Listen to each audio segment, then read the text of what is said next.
టీచర్లకు రిజర్వేషన్, చెరకు రైతులకు బోనస్. చివరి కేబినెట్ భేటీలో కీలక నిర్ణయాలు తీసుకుంది మోడీ సర్కార్. 30కి పైగా ప్రతిపాదనలకు మంత్రిమండలి ఆమోదం తెలిపింది. టీచర్స్ క్యాడర్ పోస్టుల్లో రిజర్వేషన్లకు ఆర్డినెన్స్ కు ఓకే చెప్పింది. ఇబ్బందుల్లో ఉన్న థర్మల్ పవర్ ప్రాజెక్టులపై హై లెవెల్ కమిటీ ఏర్పాటుకు గ్రీన్ సిగ్నల్ ఇచ్చింది. దేశంలో 50 కొత్త కేంద్రీయ విద్యాలయాల ఏర్పాటుకు కేబినెట్ ఆమోదం తెలిపింది. మోడీ సర్కార్ చివరి కేబినెట్ 30కి పైగా ప్రతిపాదనలకు ఆమోదం తెలిపింది. రెండో ప్రపంచ యుద్ధంలో పాల్గొన్న సైనికులకు ఈసీహెచ్ఎస్ సేవలను వర్తింపజేయాలని నిర్ణయించింది. ఎమర్జెన్సీ కమిషన్ ఆఫీసర్లు, షార్ట్ సర్వీస్ కమిషన్ ఆఫీసర్లు, ప్రీ మెచ్యూర్ రిటైరీస్ కు కూడా ఈసీహెచ్ఎస్ వర్తింపజేయనున్నారు. ఢిల్లీ మెట్రో 4th ఫేజ్ కు ఆమోదం తెలిపింది కేబినెట్. దేశ రాజధానులు, అనధికార కాలనీల్లో స్థానికులకు యాజమాన్య హక్కులు కల్పించేందుకు కమిటీ ఏర్పాటుకు ఆమోదం తెలిపింది. आज भी वर्ल्ड वॉर 2 के वेटरन्स हैं या उनके स्पाउसेस जो आज भी हैं, emergency commissioned officers, short service commissioned officers और प्री मैच्योर रिटायरीज, ये जो ex serviceman contributory health scheme है, इसकी सुविधा अब उनको भी प्राप्त होगी. కేంద్ర ప్రభుత్వ విద్యా సంస్థల్లోని టీచర్స్ క్యాడర్ పోస్టుల్లో రిజర్వేషన్లను కల్పించే ఆర్డినెన్స్ కు కేబినెట్ ఆమోదముద్ర వేసింది. డిపార్ట్మెంట్ లేదా సబ్జెక్ట్ యూనిట్ గా కాకుండా యూనివర్సిటీ లేదంటే కాలేజీలను యూనిట్ గా పరిగణిస్తారు. రాష్ట్రాల్లోని ఎయిర్ స్ట్రిప్స్ ను అభివృద్ధి చేసేందుకు కేబినెట్ నిర్ణయం తీసుకుంది. దీనికి బడ్జెట్ లో 4500 కోట్లు కేటాయించారు. సివిల్, డిఫెన్స్ రంగాలకు సంబంధించి 50 కేంద్రీయ విద్యాలయాలను ఏర్పాటు చేయాలని నిర్ణయించింది కేంద్ర కేబినెట్.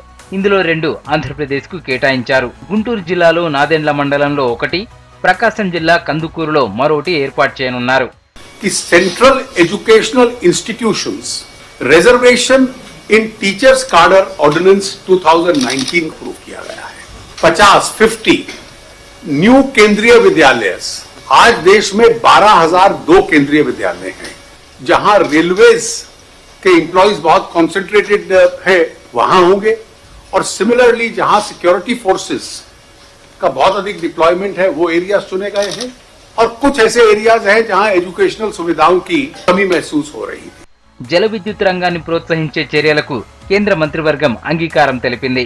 ఇబ్బందుల్లో ఉన్న థర్మల్ పవర్ ప్రాజెక్టులపై హై లెవెల్ ఎంపవర్డ్ కమిటీ ఏర్పాటుకు ఓకే చెప్పింది. బీహార్లోని బక్సర్లో 1320 మెగావాట్ల థర్మల్ పవర్ ప్రాజెక్టు ఏర్పాటుకు గ్రీన్ సిగ్నల్ ఇచ్చింది. ఉత్తరప్రదేశ్లోని బులంద్ షహర్ జిల్లాల్లో నిర్మించనున్న Khurja super power plant, Jammu కాశ్మీర్లోని కీరు హైడ్రో ఎలక్ట్రిక్ పవర్ ప్రాజెక్టుకు కేబినెట్ అనుమతులు ఇచ్చింది. 33,690 కోట్ల అంచనాతో చేపట్టనున్న ముంబై అర్బన్ ట్రాన్స్పోర్ట్ ప్రాజెక్టు మరో దశకు కేబినెట్ లైన్ క్లియర్ చేసింది. जो स्ट्रेस्ड थर्मल पावर प्रोजेक्ट्स हैं, उनके स्ट्रेस को कम करने की दृष्टि से और उसके प्रोसीजर सिंप्लीफाई करने के लिए, और विशेष रूप से इनमें कई प्लांट्स ऐसे थे जिनके पास पीपीएस नहीं है और इसलिए कोल उपलब्धि के उनको चैलेंजेस होते थे, जिसके लिए एक जीओएम बना था और उस जीओएम की रिकमेंडेशंस अप्रूव कर दिया गया है. ఇండియా భూటాన్ ఒప్పందంలోని ఆర్టికల్ 3 సవరణకు కేబినెట్ అనుమతి తెలిపింది. మాండెచ్చు హైడ్రో ఎలక్ట్రిక్ ప్రాజెక్టు కోసం ఆర్టికల్ ను సవరించనున్నారు. ఢిల్లీలోని అనాథరైజ్డ్ కాలనీల్లో ఓనర్షిప్, ట్రాన్స్ఫర్, మోర్టాజ్ హక్కులపై కమిటీ ఏర్పాటు చేసింది కేబినెట్. టెక్స్టైల్స్ రంగానికి ఊతమిచ్చేలా కేంద్రం, రాష్ట్రాలు వసూలు చేసే పన్నులకు రిబేట్ ఇచ్చేందుకు కేబినెట్ అనుమతినిచ్చింది.